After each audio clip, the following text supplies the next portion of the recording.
Bonjour à tous, merci d'être venus pour ce talk où je vais vous parler d'expérimentation. Excusez-moi, on pourrait avoir la- voilà, merci. Donc, pour vous parler d'expérimentation que j'ai menée pour voir ce qu'on pouvait faire avec Rust dans le navigateur, hein. Et pour ça, ça passe par WebAssembly. Et puis pour l'affichage, j'ai utilisé Vue.js. Donc voilà, dans ce talk, vous allez entendre parler de Rust, de Vue.js. Je vais vous montrer un peu comment fonctionne Vue.js pour ceux qui ne connaissent pas. Donc voilà, c'est un peu le grand écart. C'est deux mondes qui n'ont absolument rien à voir. Mais voilà, qu'est-ce qu'on peut faire avec les deux et comment ça s'intègre. Donc, je me présente, je m'appelle Nicolas Decoster, hein, je travaille dans une société qui s'appelle Magelium à Toulouse. Et en fait, j'ai un profil transverse entre, voilà, j'ai un profil informatique, mais aussi un peu scientifique. J'ai pu travailler sur des algos de détection d'objets dans des images satellites, par exemple. Mais bon, je peux aussi travailler sur des systèmes, sur des développements plus basique, hein, et avec éventuellement un peu de front-end par moment. Voilà. Mais donc voilà, j'ai un profil transverse. Et dans le cadre donc chez Magelium, j'ai mené une étude pour le CNES pour voir comment on pouvait utiliser WebAssembly pour afficher des grandes images satellites dans le navigateur et faire des traitements dans le navigateur. Donc voir les possibilités de ce standard pour ce genre de scénario.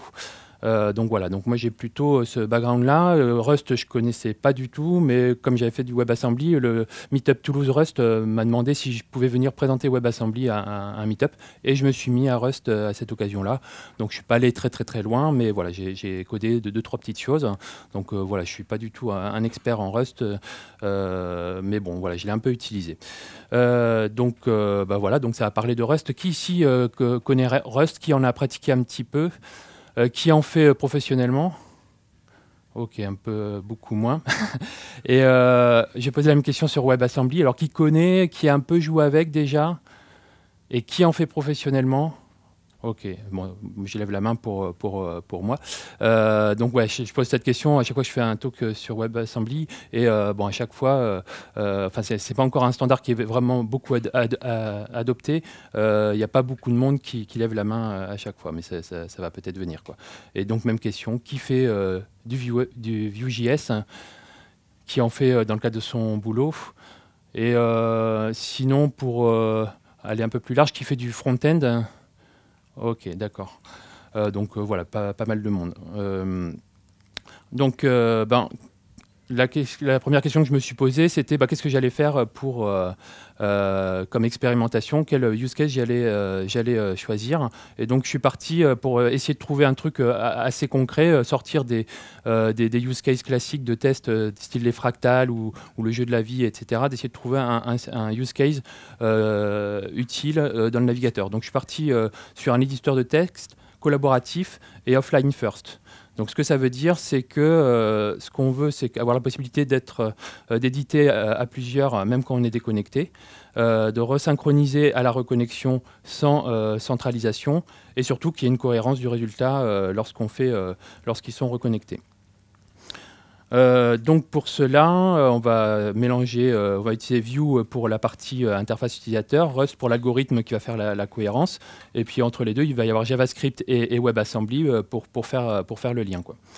Et par contre, j'ai laissé de côté toute la partie communication entre les éditeurs, hein. Je me suis vraiment concentré sur la partie IHM et algorithme de cohérence. Donc là, dans ce que je vais vous montrer tout à l'heure, ce sera que des éditeurs qui tournent dans un même navigateur, mais il faudra qu'ils se synchronisent entre eux. Donc je vais commencer par vous parler de WebAssembly, vous présenter ce standard qui est un peu bizarre parce que ça mélange web et assembleur, deux choses qui a priori n'ont pas grand-chose à voir. Et voilà. Mais donc sur le site officiel de WebAssembly, au départ, ça a été vendu de cette manière-là, comme étant un standard qui est portable, qui se veut portable, efficace en termes de chargement dans le navigateur, et aussi, surtout, ce qui va nous intéresser, une cible de compilation pour le web. Ce qui n'est pas dit dans cette phrase, mais voilà, qui est sous-entendu et dit ailleurs, c'est que ça se veut rapide à l'exécution et aussi sécurisé. Ça, c'est grâce à la sécurisation dans le navigateur. Donc tout ça, c'était un peu des annonces comme ça au départ. Voilà, est-ce qu'on nous vendait du rêve? Bon, là maintenant, ça fait bientôt 2 ans que le standard est là, et il est suffisamment utilisé pour dire que tout cela est vrai. Là, je montre rapidement cette planche du logo. C'est surtout la partie de droite qui m'intéresse, où il y a le logo WebAssembly. En fait, c'est la couleur complémentaire de JavaScript, le violet complémentaire du jaune de JavaScript, pour montrer que c'est complémentaire à JavaScript, ça n'a pas vocation à remplacer JavaScript. Et puis un petit notch là au-dessus qui rappelle les processeurs, les puces. Et surtout, c'est un standard qui est porté par tous les fabricants de navigateurs web. Donc là, c'est un dessin de Lynn Clark qui illustre bien cela. Vraiment, dès le départ, ils étaient à fond dans le truc. Et c'est du coup un standard qui a des fortes chances de succès parce qu'il est porté par beaucoup de monde. Alors, c'est un format binaire, c'est le moteur WebAssembly dédié dans le navigateur et avec des interactions avec JavaScript, avec le moteur JavaScript. Donc le format WebAssembly, c'est un format binaire, c'est pas très parlant. Ils ont fait aussi un format texte sous forme de S-expression pour ceux qui veulent un peu jouer avec le format, mais en général, on n'écrit pas directement dans ce format-là. Donc il y a aussi une version du format binaire avec commentaire. Donc le langage, c'est de cette manière-là. On déclare un module, on déclare une fonction de largetValue qui prend un entier sur 32 bits. Et là, cette fonction toute simple, elle renvoie juste la valeur 38. Donc sur cet exemple minimal, voilà la version texte et voici la version binaire. Alors, il manque quand même quelque chose, c'est de pouvoir exporter cette fonctionnalité à l'extérieur. Donc ça se fait de cette manière-là. Donc voilà, là on a un tout petit module et maintenant on va voir comment on l'intègre dans JavaScript. Donc ça se passe de cette manière-là. On charge le binaire, vraiment le contenu binaire du fichier. On le compile avec l'outil WebAssembly du moteur du navigateur. Et ensuite, on crée une instance, parce qu'à partir d'un compilé, on pourrait créer plusieurs instances. Et ensuite, on l'utilise de cette manière-là, en appelant la fonction getValue, qui affiche à la console la valeur en question. Quand on passe des paramètres, c'est de cette manière-là. Donc voilà, là, ça prend 2 paramètres entiers sur 32 bits. Voilà, l'appel, c'est à peu près la même chose et on a le résultat à la console, quoi. Donc voilà, ça vous permet de voir comment fonctionne, comment s'intègre ce standard WebAssembly au niveau du navigateur. On peut aussi importer des fonctions depuis le monde JavaScript pour les exécuter depuis WebAssembly. Donc je passe assez rapidement sur ces slides. Vous aurez le lien pour aller voir un peu plus en détail si ça vous intéresse. Mais on peut appeler des fonctions JavaScript qui sont depuis WebAssembly. Il y a aussi une notion de mémoire linéaire dans WebAssembly, parce que quand on sort des types basiques comme les entiers et les flottants, c'est pas prévu par le standard et pour ça on passe par la mémoire linéaire qui est vraiment inspirée de la mémoire en langage C. Et le module WebAssembly peut lire et écrire dans cette mémoire et JavaScript peut aussi y accéder pour lire ou écrire des choses dedans. Donc là, pareil, alors le principe, c'est que du côté de JavaScript, c'est vu comme un buffer array. La mémoire est vue comme un buffer array. Et elle se partage soit par import, soit par export dans le module WebAssembly. Donc là, je montre pareil du code que je vais passer très rapidement, mais pour ceux que ça intéresse, ils pourront aller voir dans les slides plus tard. Donc là, je passe rapidement. Là, c'est comment on va partager la mémoire depuis WebAssembly vers JavaScript. Et là, c'est l'inverse, avec quelques opérations pour lire et écrire dans cette mémoire. Donc voilà, à droite, c'est le code JavaScript pour interagir avec le module. Donc voilà le résultat. Donc ce qu'on a vu avec WebAssembly, c'est que les notions qu'on a manipulées, c'est un format binaire, un moteur WebAssembly, une notion de module, il y a cette mémoire linéaire et il y a la notion d'instance et d'import-export. Voilà en gros les notions qui sont autour de ce standard. Alors, bien sûr, comme je le disais tout à l'heure, en fait, quasiment personne écrit directement du WebAssembly. C'est une cible de compilation pour le web. Donc, la fonction de ce standard, c'est surtout que des compilateurs produisent du WebAssembly. Pour ça, je vous donne un lien vers une page sur GitHub qui liste tous les langages qui ont commencé à travailler ou qui supportent déjà WebAssembly. Donc voilà, là il y a toute une liste avec des petits symboles pour dire où ils en sont dans la progression, quoi. Bon, il faut savoir que c'est quelque chose qui évolue pas mal, hein. Donc ça, ça date de mai 2019. Là, depuis, ça a un petit peu bougé. Je crois qu'il y a Zig qui est passé, qui a changé d'état, mais je pense que c'est quelque chose qui va vachement évoluer. Bon, ce que vous pouvez voir, c'est qu'il y a déjà C, C++ qui sont... alors là, c'était le langage historique qui supportait WebAssembly. Rust est venu très rapidement. Et voilà, là maintenant, il y a de plus en plus de langages qui ciblent WebAssembly. Donc Go, dont C#, etc. Donc ici, ce qui va nous intéresser, c'est Rust. Et là, la communauté Rust a fait vraiment un gros effort sur WebAssembly. C'est vraiment une des premières communautés à s'être investie là-dedans. Et voilà ce qui va nous intéresser aujourd'hui. Donc je reviens sur mon use case. Voilà, on veut faire un éditeur avec un algo qui va garantir la cohérence entre les éditeurs connectés. Et pour cela, il y a plusieurs manières de faire. Enfin, en particulier, vous avez peut-être entendu parler des Operational Transformation. C'est ce qui est utilisé par exemple dans Etherpad ou dans Google Doc, dans ce genre d'outils. Mais il y a aussi autre chose, c'est les CRDT, Conflict Free Replicated Data Type, et autre chose qui s'appelle les arbres causales, et c'est ce que moi je vais utiliser. Alors je ne vais pas rentrer dans les détails du fonctionnement de ces choses-là, mais je me suis inspiré de cet article qui est très très bien foutu, qui explique comment ça fonctionne et pourquoi ça fonctionne. Je vais quand même rapidement aller sur la page, juste pour vous montrer l'intérêt d'utiliser un langage comme Rust pour faire ce genre de manipulation.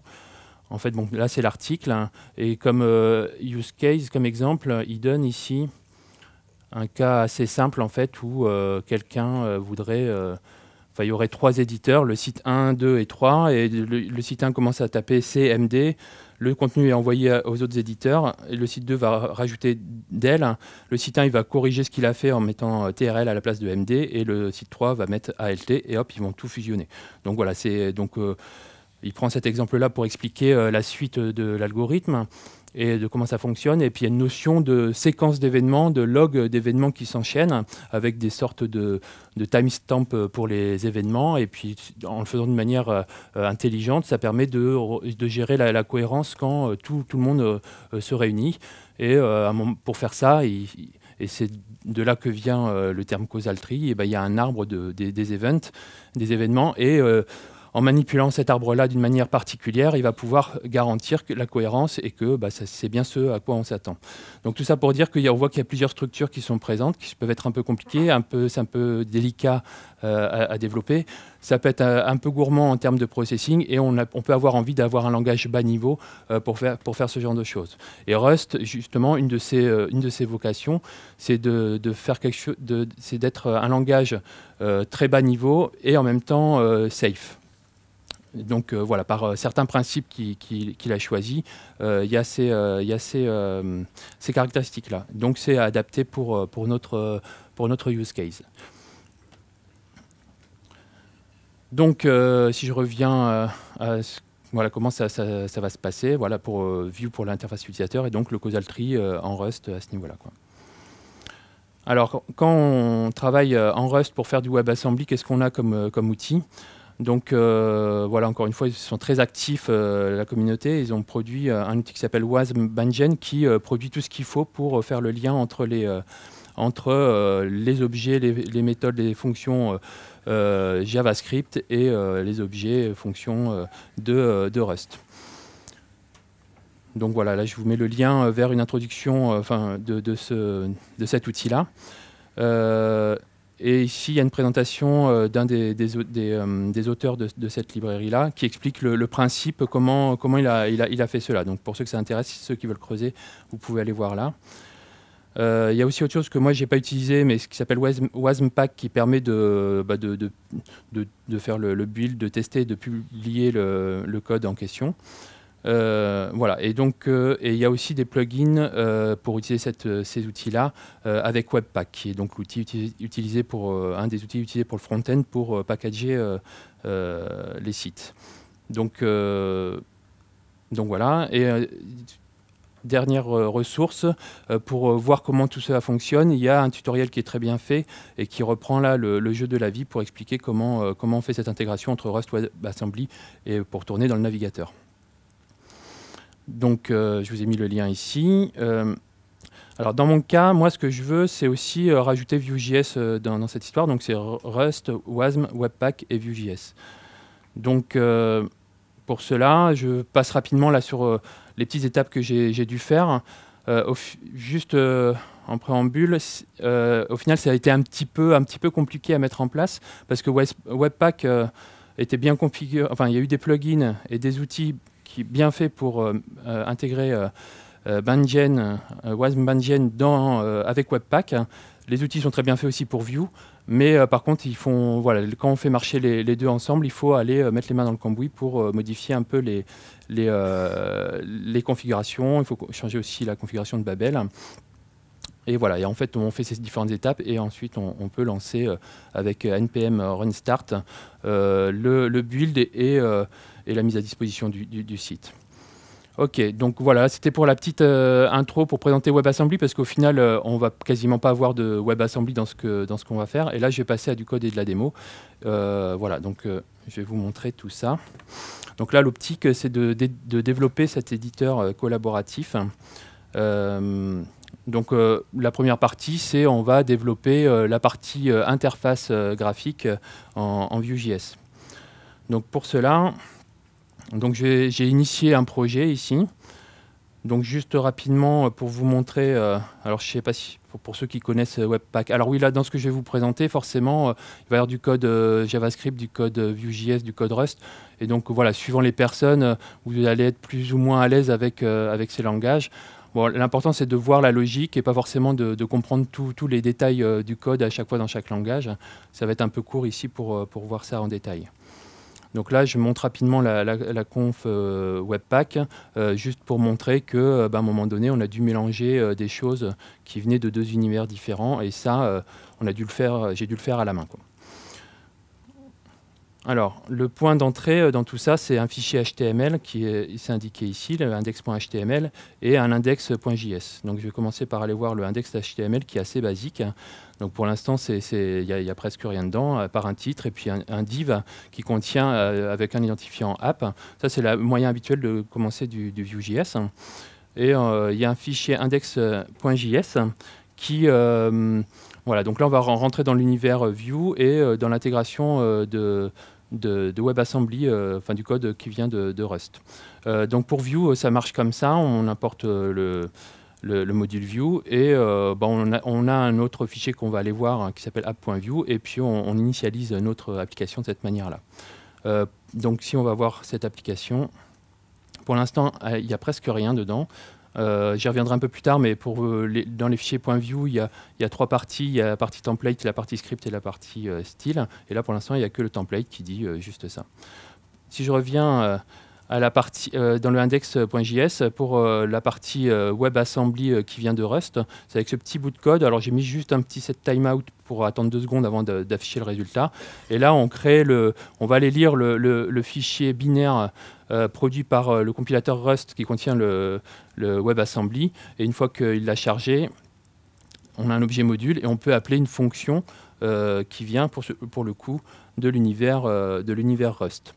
Donc si j'ouvre le fichier Rust, donc là on est sur du code Rust.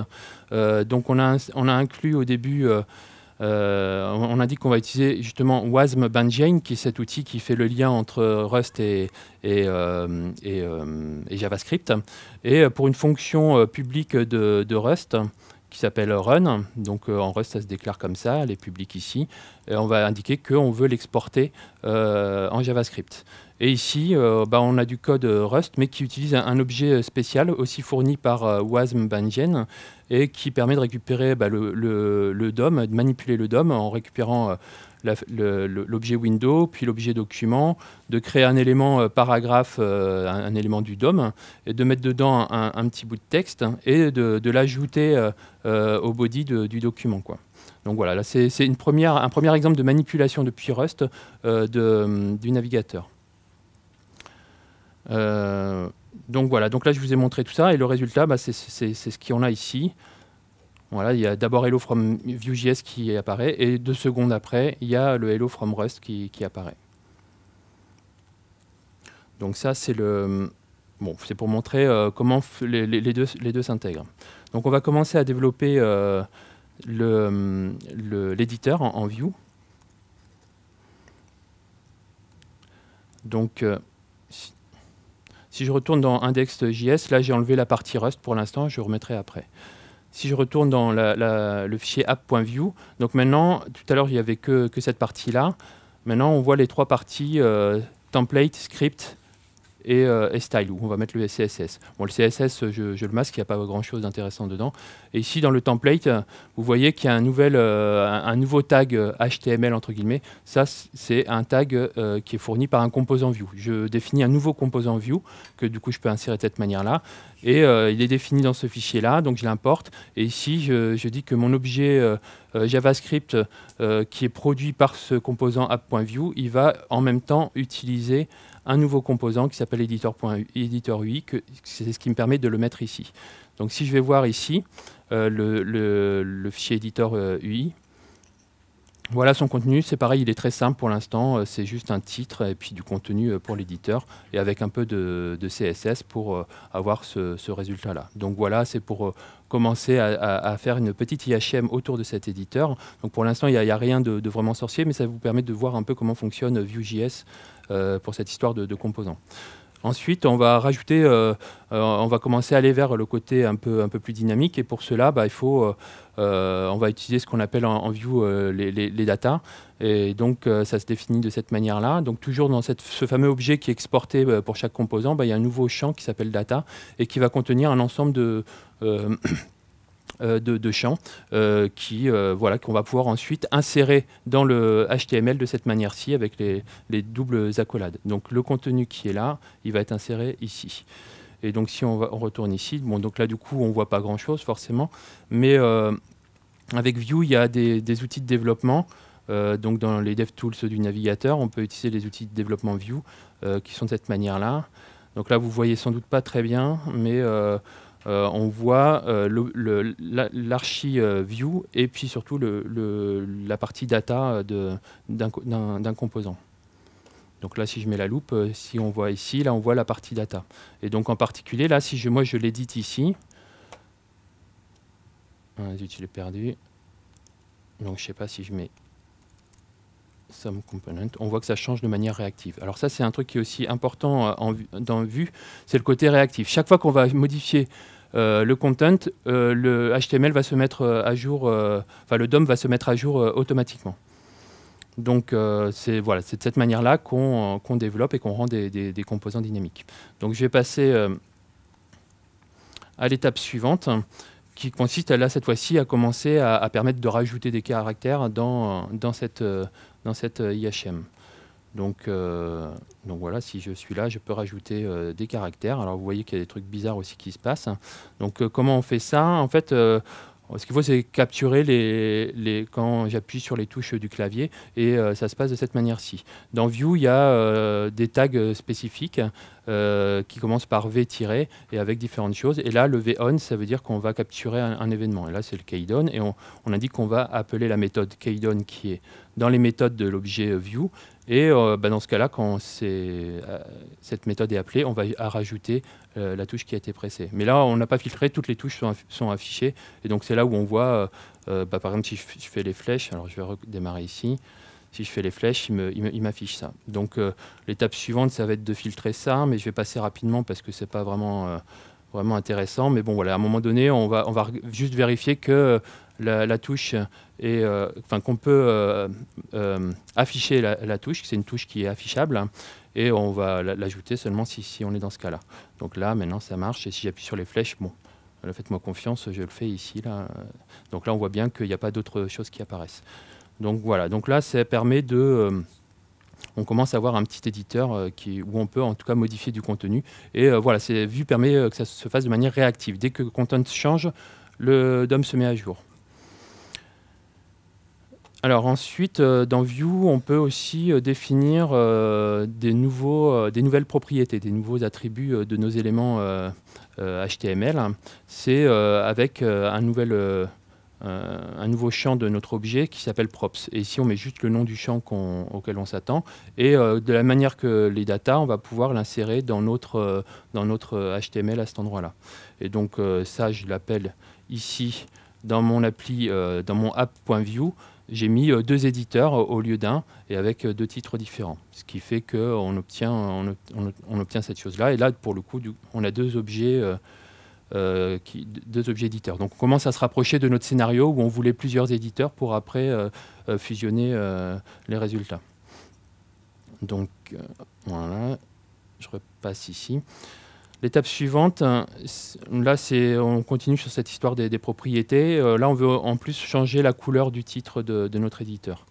Donc, on a défini des nouvelles propriétés. Ça me permet juste de vous dire que dans l'objet, dans le champ props de l'objet de notre composant, on peut, pour chacune des props, des propriétés, indiquer son type, une valeur par défaut et dire si s'il faut à tout prix la donner ou pas. Donc voilà, c'était pour vous montrer rapidement une autre syntaxe. Et donc là, ça y est, j'ai défini 3 éditeurs pour notre scénario d'éditeur collaboratif. Donc là, il faut imaginer que ces 3 éditeurs à distance, mais qu'il y aurait un mécanisme derrière pour les synchroniser, mais on va tout faire dans le navigateur. Alors l'étape suivante, c'est de passer par un modèle. On va aller vers l'utilisation de Rust. Et donc ça va être Rust qui va gérer le contenu de l'éditeur. Donc avant de passer la main à Rust, j'ai juste encapsulé le fonctionnement du modèle de l'éditeur dans un objet, dans une classe, et pour gérer aussi tous les cas particuliers qui sont les déplacements avec les flèches du clavier, la touche Enter, Backspace pour effacer un caractère, et puis pour insérer, bon là c'est ce qu'on avait déjà. Donc on a un objet qui va donner une interface pour faire cette chose-là. Donc l'objet qui est ici, il est assez basique et il a deux données principales, c'est le contenu, la chaîne de caractères affichée, et la position du curseur. On en a besoin pour savoir à quel endroit on insère ou on efface des choses, quoi.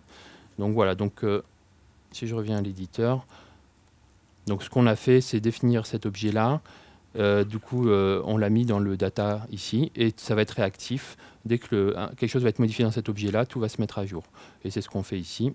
Donc là, on commence à avoir quelque chose qu'on peut modifier. On commence à avoir un éditeur qui ressemble à quelque chose. Ok, donc l'étape suivante, on va juste améliorer un petit peu l'éditeur parce que là on ne voyait pas le curseur, il y avait des caractères qu'on ne voyait pas bien, donc j'ai juste changé un petit peu la mise en forme pour qu'on ait ce genre de choses, qu'on puisse mettre des espaces et qu'on les voit bien. Voilà. Donc c'est juste un peu de cosmétique, mais je ne vais pas rentrer dans tous les détails de ce que j'ai fait, mais je vais juste vous parler de quelque chose. C'est d'abord du VIF. C'est une nouvelle balise proposée par Vue qui va dire que ce div va apparaître seulement si modèle est défini. D'accord ? Donc si le modèle n'est pas défini, on va pas afficher toute cette zone-là. Et l'autre chose, c'est le VFOR qui est ici, qui permet de répéter, donc là pour le coup un span, donc qui va contenir les caractères. À la limite, je vais enlever ça pour masquer un peu les choses. Donc c'est un span qui va contenir tous les caractères qui sont dans mon objet characters, et qui donc on va vraiment avoir un span par lettre. D'accord ? Donc avec VFOR, on va pouvoir répéter quelque chose. Et le characters, c'est ce qu'on appelle un computed dans Vue, c'est-à-dire que ce n'est pas une donnée directe, c'est pas défini dans data, mais par contre c'est quelque chose qui est calculé en fonction de ce qu'il y a dans data. Donc c'est quelque chose qui va être aussi réactif. Donc, et là en l'occurrence je fais juste un split de la chaîne de caractères qu'il y avait dans le contenu, enfin dans le modèle. Donc là je retourne un tableau de caractères, et chaque fois que le content il va être modifié, cette fonction va être réexécutée et le DOM va être mis à jour avec ça. Donc voilà, je passe rapidement sur d'autres choses. Là, il y a les filters, etc. C'est des trucs un peu avancés dans Vue, mais voilà, bon, il y a d'autres concepts. Il y a aussi autre chose que j'ai oublié dont j'ai oublié de parler tout à l'heure, c'est le vbind qui est ici, qui permet de modifier de manière dynamique une propriété de notre objet du DOM, dans notre HTML. Et donc là, on va modifier le style. Et là, on a un objet JavaScript. Et la couleur vient d'une des propriétés de notre objet éditeur. Et ça va être mappé sur le style background color et color pour cette donnée-là.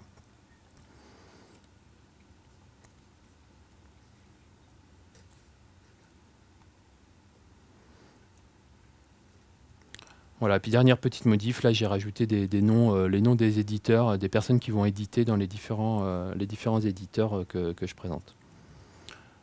Ok, donc là c'était pour la partie view, comment faire ces petits éditeurs. Maintenant on va passer à la partie, on va commencer à insérer du Rust dans cette histoire. Et pour cela, donc la première chose qu'on fait, là, on va réinjecter du coup le chargement du module WASM produit par Rust. Et on va aussi rajouter quelque chose au début du programme Rust. Donc là, je suis retourné dans le fichier lib.rs. Donc là, on est dans du code Rust. Juste pour vous parler donc de ceci, qui permet de récupérer la fonction log de l'objet console de mon moteur JavaScript. Donc avec une annotation de ce style-là.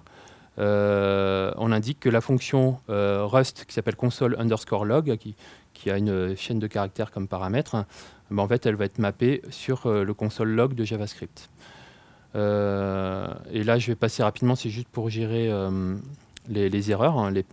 Donc voilà, je ne rentre pas dans les détails. Et ici, quand même, un petit truc, c'est qu'on peut aussi définir une fonction particulière dans notre code Rust qui va être lancée au démarrage du module. Donc c'est le start qui indique ça. Et donc cette fonction init va être chargée chaque fois que je vais charger le module. Et là, juste pour montrer, j'ai juste fait un Rust module started, donc qui devrait s'afficher dans la console. Donc là, si je recharge ici et que je montre la console, donc on voit bien que voilà, qu'il y a Rust module started qui apparaît à la console.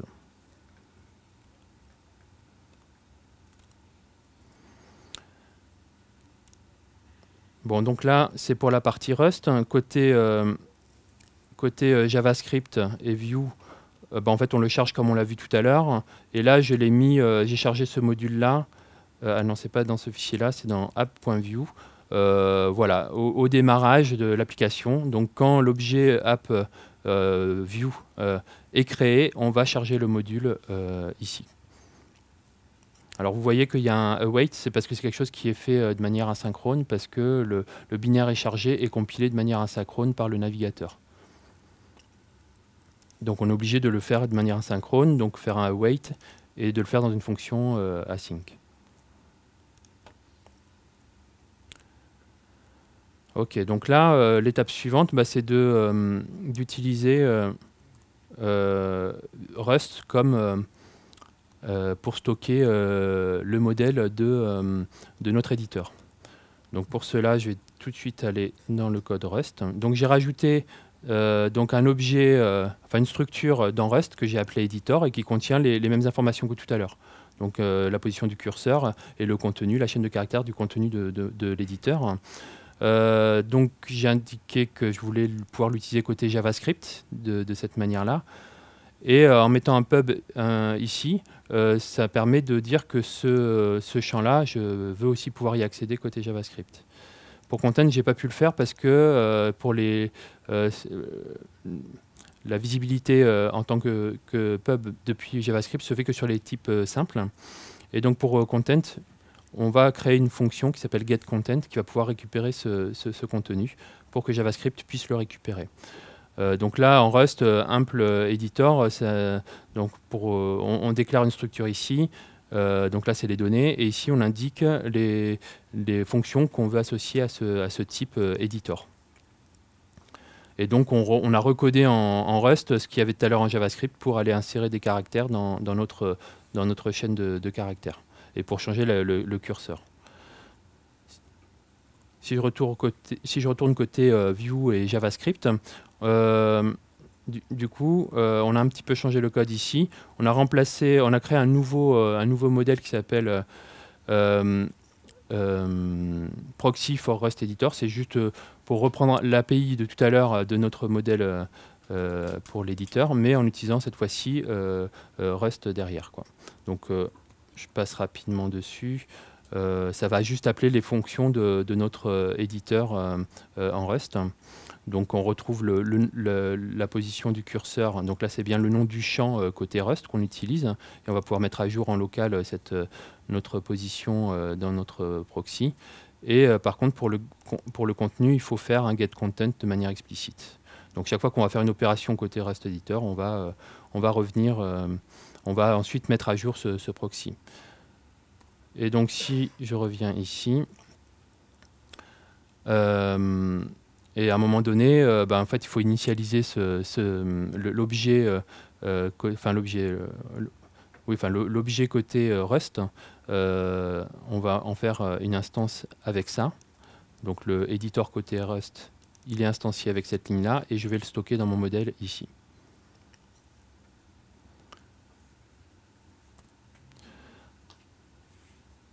Donc voilà, ça fait plusieurs fois que je ne vous ai pas montré le résultat, parce que jusqu'à maintenant, là, on fait que du refactoring. Donc voilà, on va continuer dans cette logique-là pour montrer comment on intègre les choses, mais il n'y a pas grand-chose qui se passe côté IHM. Donc là, on a vu une première manière d'intégrer du contenu qui est géré côté Rust, comment on le récupère côté JavaScript et côté Vue.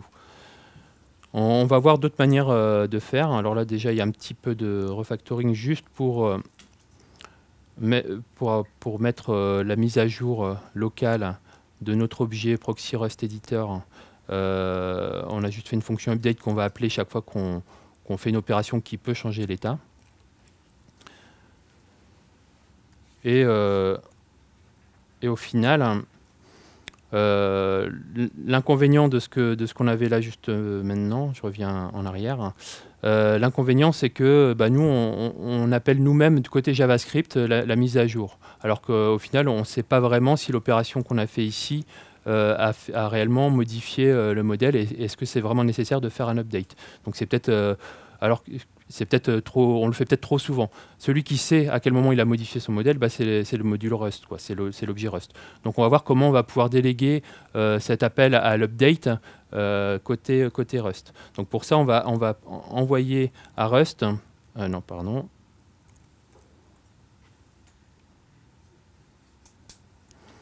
Pour ça, on va envoyer un callback à Rust. Donc on peut définir un callback ici en JavaScript de cette manière-là. On va lui demander, c'est un callback où on attend un nouveau contenu, une nouvelle position du curseur, et on va mettre à jour nos versions à nous locales de ces données-là. Et ce callback-là, on va le passer à l'éditeur.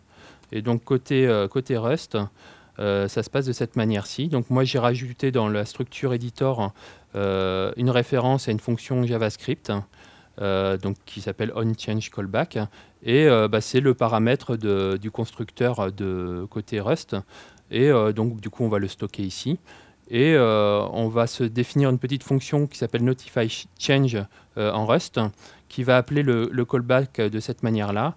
Donc je ne vais pas rentrer dans les détails de ce truc-là, hein, mais voilà, en gros là on est en train d'appeler le callback JavaScript avec les paramètres qui nous intéressent, donc le contenu et la position du curseur. Et cette fonction notifyChange, on va l'appeler quand vraiment il y a quelque chose qui a changé. Donc dès qu'on insère un caractère, hein, et quand on déplace le curseur, ou sauf dans ce cas-là, ou quand on est déjà sur le premier caractère, en fait, et qu'on essaye d'aller à gauche, on ne va pas plus loin. En fait, et du coup, comme il n'y a rien qui a changé, c'est pas la peine de faire le notify. Donc le notify, on le fait seulement si la position a vraiment changé. Voilà, donc c'est l'intérêt d'avoir passé un callback. Donc voilà, et enfin une autre manière de faire, et qui va moi particulièrement m'intéresser en venant de l'univers Vue.js, c'est tout simplement de passer un objet JavaScript que Rust va mettre à jour, et après Vue, lui, de manière automatique, il va se mettre à jour dès que cet objet-là il sera changé. Donc pour ça, ça change un petit peu. Si je reviens dans l'éditeur, dans le modèle. Donc cette fois-ci, au lieu de passer un callback, tout à l'heure on avait un callback ici, là on va directement passer l'instance de mon objet proxy for Rest Editor, hein, qui contient ces deux champs-là. Donc on passe cette instance-là au constructeur de Rust. Et donc si je retourne dans le code Rust, cette fois-ci c'est plus un callback que je vais stocker dans ma structure editor, hein, mais c'est un modèle à mettre à jour quand il y aura un changement. Et là, pour le coup, c'est une valeur JavaScript. Donc toujours pareil, hein, on passe c'est de cette manière-là que ça se passe au niveau du constructeur. Et au niveau de Notify Change côté Rust, bah, au lieu d'appeler le callback, on va aller directement mettre à jour la structure. Alors avec cette syntaxe qui est un peu chargée, mais ce qu'il faut retenir, c'est qu'on appelle cet outil-là qui est donc fourni par wasm-bindgen, et on va mettre à jour le modèle qu'on a donné au constructeur. On va dire qu'on modifie le champ content et on va y mettre le contenu de l'objet Rust, de l'instance Rust, enfin du champ content de l'instance Rust. Et même chose pour le curseur.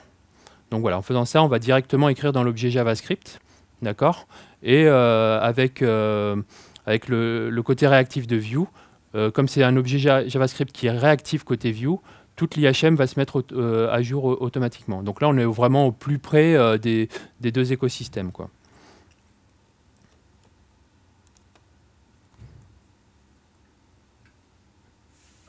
Ok, donc là, c'était... alors, je reviens un coup en arrière.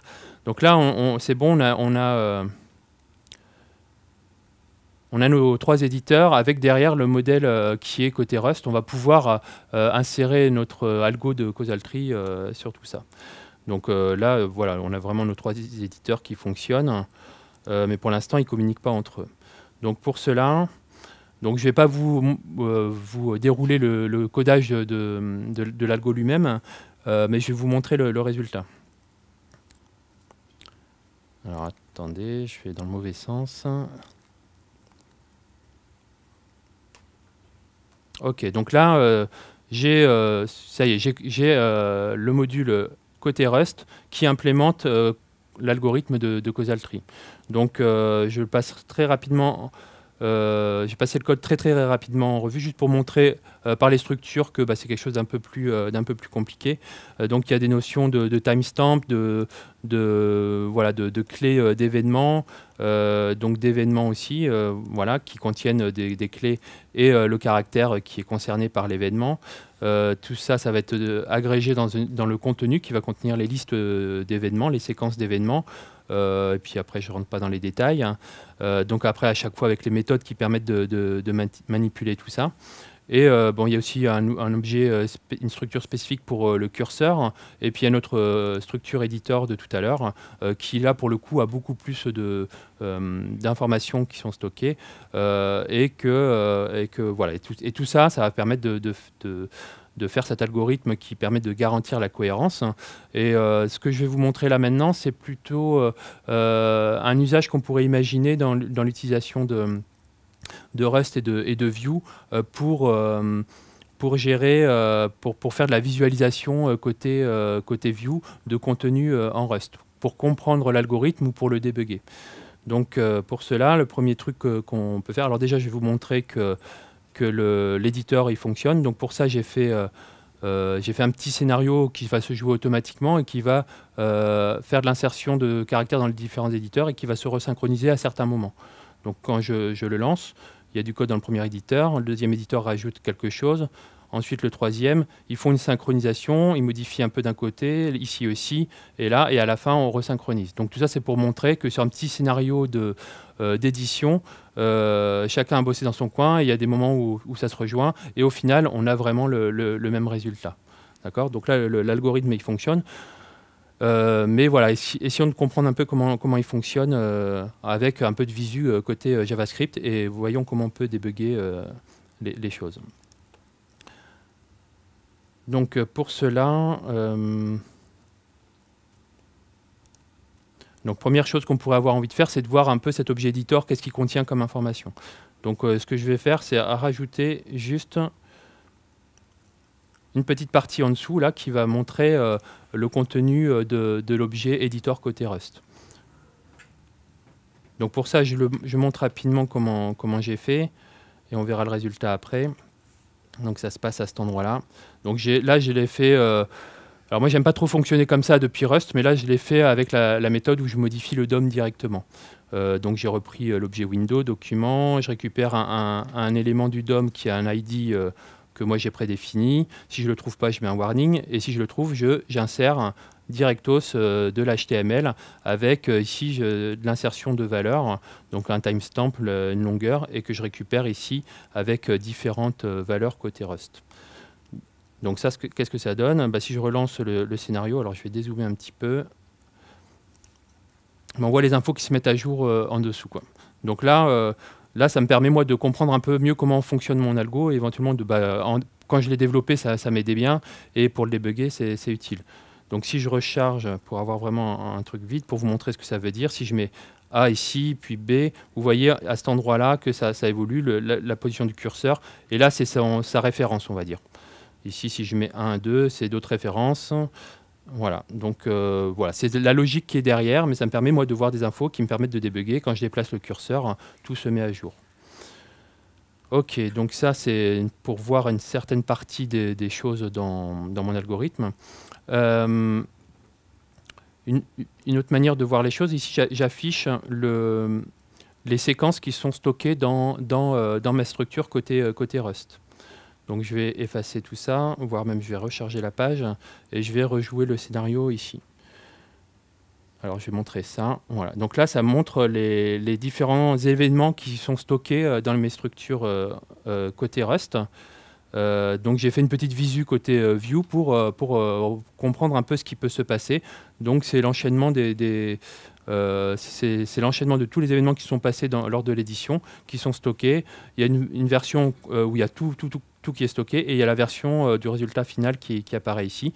Et ça, avec ça, je vais pouvoir aller voir un peu comment ça fonctionne derrière.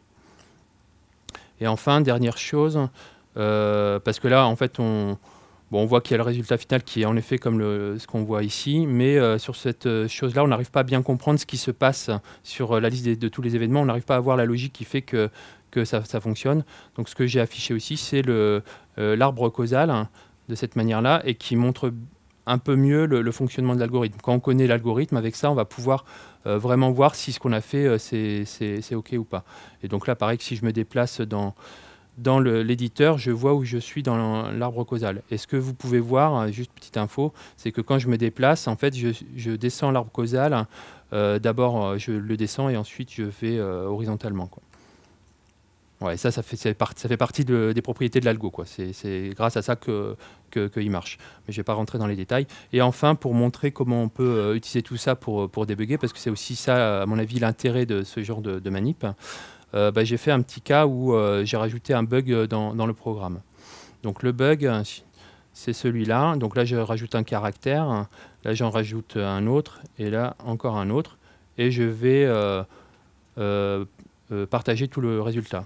Ici, si je me déplace et que je rajoute au début un caractère... Ah zut, ça ne marche pas.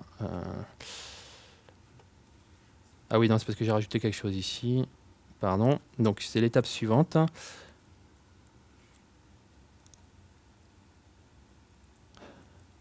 Donc il faut attendre que ça se recharge. Ok, là c'est rechargé. Donc je me remets dans la même situation que tout à l'heure. Je fais un broadcast.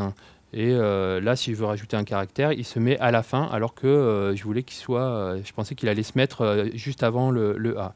Donc là... Donc juste en voyant ça, on a du mal à débugger. Si on veut débugger avec le code Rust, c'est pas forcément évident ce genre de choses. Alors qu'avec une visualisation de ce genre-là, on peut un peu mieux analyser les choses. Et quand on connaît vraiment l'algorithme qui est derrière, donc là on voit l'arbre des dépendances. Donc là il n'y a qu'un seul niveau. On voit que cet événement-là, il a été mis à la fin alors qu'il aurait dû être au début. Et en fait, sans rentrer dans les détails de l'algo, normalement l'ordre de ces choses-là, pour un même éditeur, ça doit être dans un ordre décroissant du timestamp, qui est le chiffre qui est là, le nombre qui est là. Et là on voit que ce n'est pas le cas. Donc on se dit qu'il y a peut-être un problème sur la gestion de l'ordre. Et en effet, quand on va dans le code Rust, si on va à cet endroit-là, donc pareil, je ne vais pas rentrer dans les détails de ce que veut dire ce code, mais voilà, en fait ici on voit qu'il y a quelque chose qui a été inversé. Donc si je corrige le bug, en fait il faut qu'on fasse dans l'ordre inverse.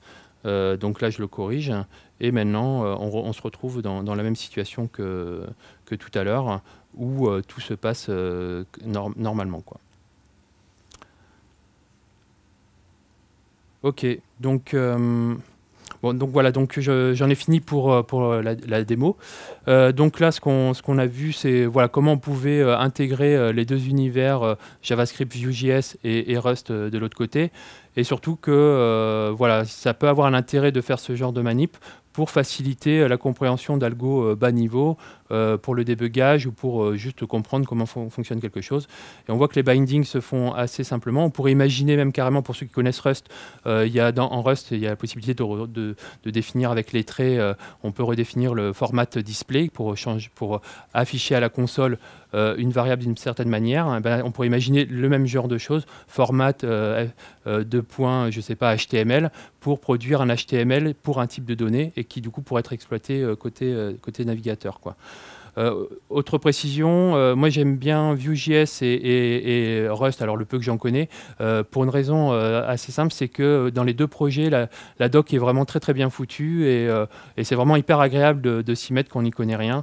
Et voilà, c'est un point commun que je verrai entre ces deux sujets. Donc voilà.